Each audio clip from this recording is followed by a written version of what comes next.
Alrighty, welcome back everyone. We just talked about some questions going into that Ohio State-Texas game. One of the big ones going around is this the pseudo-national championship? Whoever wins this one, are they going on to win the national championship? Obviously something that we can talk about in a later date. Definitely something that will be very interesting to watch tonight. Oh, excuse me. But let's do a little bit of a weekend wrap up. We got a lot of different things that have happened around the world, a lot of coaching carousel stuff that I want to make sure I have on y'all's radar, but we got to start with the biggest news, and it broke last night, got me scrambling just a little bit for this show, but Carson Beck is officially into the transfer portal, and that is something that I didn't fully expect. I'll be totally honest with you. I probably should have expected it a little bit more than I was, but that UCL injury seems to have played a big part in this. He is not going to be 100% by the time you get to combine workouts and all of that different type of stuff. That was the place where I really thought he could kind of separate, where I really thought he could possibly find his way up into that quarterback 3 spot or quarterback 4 spot and really put himself in a great spot going into the draft. Doesn't sound like that was going to happen. Sounds like his draft grades were not all that great. Sounds like there were a lot of questions about that injury going forward and what would that look like going into 2025. So he has decided to come back. He is entering the transfer portal. It sounds like him and Georgia kind of mutually decided to do this. It doesn't sound like one pushed one out the door or Carson Beck just left them hang high and dry. It sounds like both of them felt like this was the best time to do it. I think Gunnar Stockton showed Georgia plenty in that game to where they're ready to move on to him. I think Carson Beck said, I'm probably ready to find somewhere else to play, kind of find a little bit of a new system, and it worked out for both parties. But it is fascinating to me, no doubt about that, and I think the big-time question here is how close to 100% will he be on August 30th, regardless of where he ends up, and we'll talk about the finalists here in a second, but regardless of where he ends up, how close to 100% will he be? He'll start throwing in March, he'll be ready for summer camp, he'll be ready for fall camp, obviously, but there is that moment where you do worry, how long does this really take for him to get all the way back to where he needs to be, and what are the teams that are really going after him for aggressive NIL deals to get him on the team for 2025? Well, there are 3 that have really kind of separated from the pack, and one is the one you're going to really want to watch. And Miami, Texas Tech, and Ohio State are the ones that are really kind of the 3 that you're going to want to watch in this one. Miami is the team. Let's just be totally honest. That is the team that you're going to want to watch very, very closely. His girlfriend plays basketball there. Makes total sense. Absolutely something that would make total sense for me. Texas Tech is one that I think they're going to attack really aggressively. I don't necessarily think they're going to win this one, but I know that Joey McGuire in that group is being very, very aggressive in the portal, and this would be the guy that tie it all together. If they get him, then they could very well be a Big 12 contender this time around. And then you look at Ohio State team that I think if he's looking for the NFL draft, throwing to Jeremiah Smith is not a bad idea by any means. So I think he has 3 really good options. And I think possibly even, a Notre Dame team, a Michigan team, depending on the way they look at their quarterback position. Now, Michigan, I tend to believe, is just going to roll the dice and say, we'll live with whatever Bryce Underwood gives us this year. We'll be great in 2026. But definitely something that is something to think about. But overall, I do think when you look at those 3 teams, I don't think you can go wrong, and I think you can get different things from all those different places. Obviously, Miami, he'll have that connection to his girlfriend there, but also he'll be able to play some great football. Under Shannon Dawson, hopefully that offensive line gets that touch better and plays a little bit better, but overall, very talented kid from the state of Florida, as he just said, and played with American heritage, as he just said. So a lot of different things kind of tying him to that area would make the most sense to me. I think Ohio State is another one that's in there, but frankly, I'd be very surprised if it wasn't Miami at this point. And I think him and Shannon Dawson fit together very, very well. I think the biggest thing is that offensive line does have to be a little bit better. When it comes to pass protection, that is the biggest thing for Carson Beck. If you can keep him clean, he can be the best quarterback in the country. If people get after him pretty quickly, some things can fall off pretty quickly. That's what happened in the middle of the year. The offensive line got injured. He got more pressure on him and made some mistakes. Then they got healthy, and he started ripping the ball around. So very talented kid. He is the guy that, among the group of guys that are going in, and we've talked about Jalen Milroe maybe not being able to elevate his stock the amount that he would want if he were to come back for another year. Quinn Ewers is another one we talked about that. We'll talk about that, we'll talk about that right now. This is the question that I have now going into Quinn Ewers.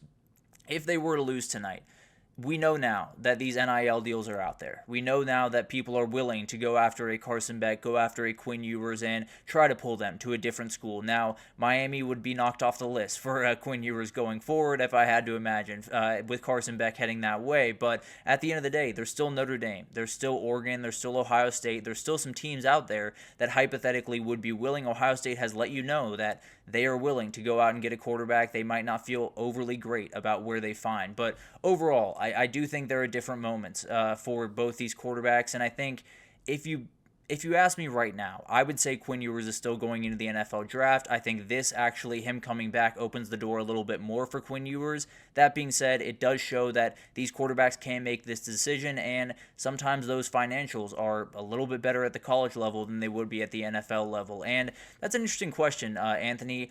I tend to believe it's Carson Beck. Now, I could go back and forth on that. They're relatively similar quarterbacks, but when I look at Carson Beck's ability to extend plays just a little bit more than Quinn Ewers, and when I look at his ability to just be very accurate, go through his progressions, make the right read, I would lean towards Carson Beck. Now, I could be, I think it's a little bit of a toss-up because the reality is I do think Quinn Ewers and Carson Beck are relatively similar quarterbacks, but when I look at the processing speed of Carson Beck, it's just a little bit better. His footwork is a little bit better, and that's why I lean his direction. So maybe it's not even a scheme-based thing. Maybe it's just I lean Carson Beck over Quinn Ewers type thing, but definitely two guys that would do a lot of great things in that offense, but Shannon Dawson would have to be a little bit more proactive than he was with Cam Ward, because the reality is Cam Ward made a lot of not so great play calls and look incredible with a couple of incredible plays. So a lot of different things going into that, and definitely something to watch. But I expect him to end up in Miami. I expect it to happen within the next week, and then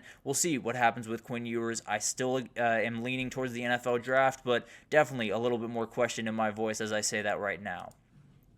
Coaching carousel interest. Bill Belichick's already got NFL interest, and if you're a UNC fan, just go ahead and strap in and understand that that's going to happen, because the reality is this is going to happen every single day that he is your head coach until he finds his way back to the NFL, and he's going to find his way back to the NFL. I really like Bill Belichick. I really love that he's in the college football world, and I think it's going to be awesome to watch that thing unfold, but this is the reality of who you hired. He is going to be attacked every which way, every single offseason to take every single NFL head coaching job. At a certain point, he is going to take one. So I don't know when that is. I don't know. I tend to believe he will be with UNC to start the 2025 year. I can't say the same thing about 2026. Frankly, if I was leaning towards one right now, I'd lean that he's back in the NFL by that time. But I can't say that with absolute confidence. He is actually building out a staff right now. He's up in New Jersey recruiting right now, which was some interesting photos to see Bill Belichick out there recruiting. But at the end of the day, another hire he's looking to make is possibly the head coach of the IMG Academy, remarkable high school program, Billy Miller.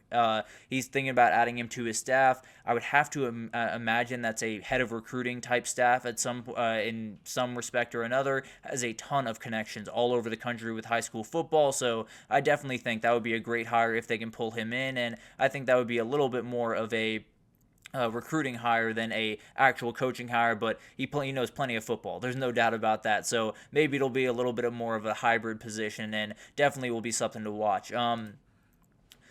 I really don't know, Anthony. I don't know enough about that to really get into the details of that, and I don't know the contract details behind the scenes. Now, I do know it's $10 million if he wants to get out before June 1st of this year, so that's definitely something to think about. We'll go back and forth and see what happens there, but I don't know the details of that. I don't know if North Carolina would have any standing, really, because I think Bill Belichick gave himself plenty of outs in this contract, and it'll be interesting to see kind of how that develops and when he does get hired in the NFL, because I fully expect him to at some point in the next couple of years. What does that look like, and the fallout of that will be downright fascinating to watch. I can promise you that.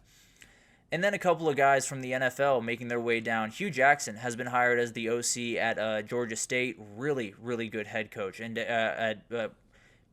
a head coach in the NFL level. Had some struggles at different times, had some different things happen, but overall was a coach that had a lot of success in the NFL, and definitely a guy that will add a little bit of flavor to the college football world. It also is something to think about. College football is becoming more and more palatable to NFL coaches.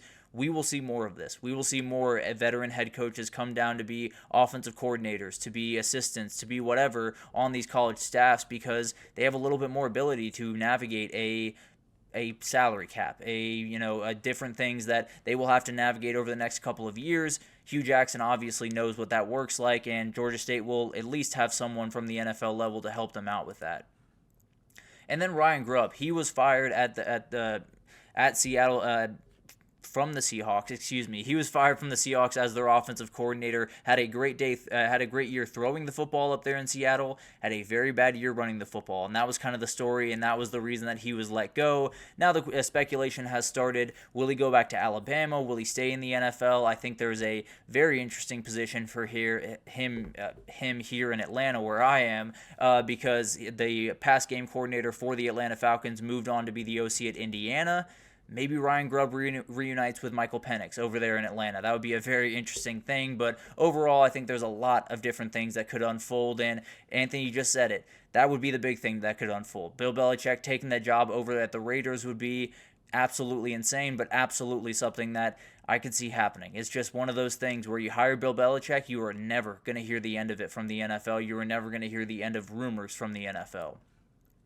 Wes Goodwin is another guy I want you guys to be on the lookout for. He was fired as the defensive coordinator over at Clemson. Been a very weird year. That talent level was just way too good for them to be playing that poorly. That's just the reality of the situation. Was a coach that did a very, very good job early on, was elevated when Brent Venables moved on. Just hasn't been the years that they've wanted it on the defensive side of the ball. So where are they moving forward to? Well, it might just be the guy that we just saw move on to the national title. It sounds like Al Golden might be the front runner for this job right about now. It was Tim Banks for a couple of days. That has fallen out. Al Golden is someone to watch, and you could see here a lot of different chatter between now and the national championship. That's kind of how these coaching searches work, where if a guy is going deep into the thing, they will get those interviews in. They will have something kind of in writing before the championship, and then they'll sign it right after. That kind of just how that thing goes down. And if it's Al Golden, that's a fantastic hire. I'd be a little bit surprised if I'm being honest, but there's a couple other guys. Bryant Haynes over at Indiana is another option. Tyler Santucci at Georgia Tech, we've talked about a lot, is a big name on the market right now. So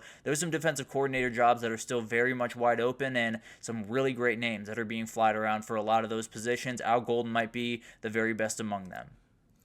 And then just a feel-good story here. Grayson McCall has been hired at Coastal Carolina as an offensive analyst. I just love this. He was a legend at that school, did an incredible job kind of building Coastal Carolina up to a team that you really wanted to watch every single Saturday. And now he is officially back on campus, is going to be a coach, and frankly, I don't think he's going anywhere. I think he's a guy that is going to be a head coach in college football, and that sounds like a very, very aggressive call to make. I'm not arguing that at all, but at the end of the day, I really do believe Grayson McCall is going to be a head coach in college football at some point. I think he's going to be around for a very, very long time. Very smart quarterback, has tons of leadership qualities. Every coach he's played for has just loved that kid, and I think it's going to be incredible to see what happens going forward.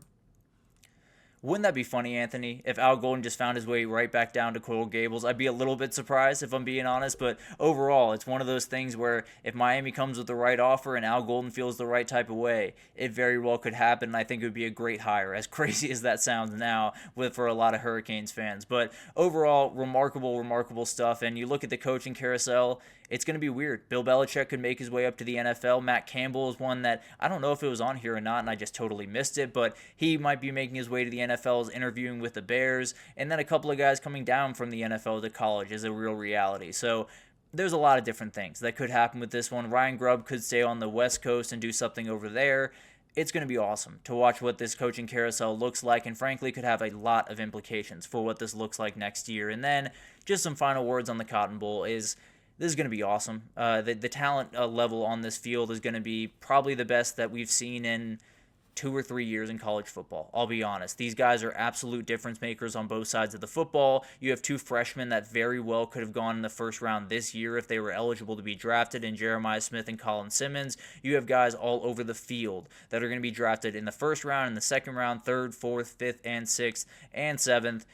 And a couple other guys that are going to go undrafted free agents. These guys are absolute difference makers. You have 2 quarterbacks that haven't been much maligned throughout his time. You know, Quinn Ewers trying to shut up a lot of people and tell people that he is unequivocally better than Arch Manning and can lead them to a national title. Ohio State and Ryan Day just trying to continue that march to the national title, and we'll see if Texas will go down with the fight or we'll roll over, kind of the way that Oregon and Tennessee did. But it's going to be awesome. I can't make promises. I can't say that Texas isn't going to get rolled in this game. I can't say it's not going to look like the Rose Bowl. What I can say is I just got a feeling about this one. I just got a weird feeling about this one that this thing is going to fall into place, and we're going to have an incredible, incredible game in this one. But quick question from Anthony before we get out of here. Does Ryan Grubb come from the same coaching tree as Kalen DeBoer? I don't know the answer to that. I'll be totally honest with you. I believe they come from the same coaching tree. I believe they've kind of come up together. I believe Ryan Grubb was the quarterback coach at Indiana. I've gotten all kind of lost in a lot of these different coaching market things. But overall, I don't know. I don't know if he'd want to stay more out on the West Coast. I don't know if he'd be willing to follow Kalen DeBoer over to Bama or some other option in the NFL. I tend to believe the NFL might be the landing spot, but obviously something that we can talk about in time, and definitely he will have a job here pretty soon. We saw him at Washington. He is not going to be on the market for much, much longer. I can promise you that. But overall, it's going to be awesome tonight. Enjoy it. It was an incredible game last night. Hopefully we get a little bit of an encore tonight, and then we just got one game left in the college football season. So enjoy this one as much as you can. It is ending relatively soon, but we will be back on Monday to review that game, to review the Notre Dame game just a little bit more. Didn't get fully into that one the way that I wanted to. We'll preview the national championship. We'll do all of it on Monday. So thank you for tuning in to the GSMC College Football Podcast, brought to you by the GSMC Sports Network. Your support means a lot to us, so please remember to subscribe to the show, leave a positive review. It does make a huge difference. Also, follow us on Facebook, Twitter, TikTok, Instagram, all the social pages for all the content and updates you could possibly need. We got great people covering every single sport you could want. So anything in the world of sports you need, come on over to GSMC and we have you totally covered. I'll be back on Monday to break down what I hope is an incredible game today, and I very much hope I don't lose power for it, but regardless, I will see you here on Monday to break everything down, and I'll see you then.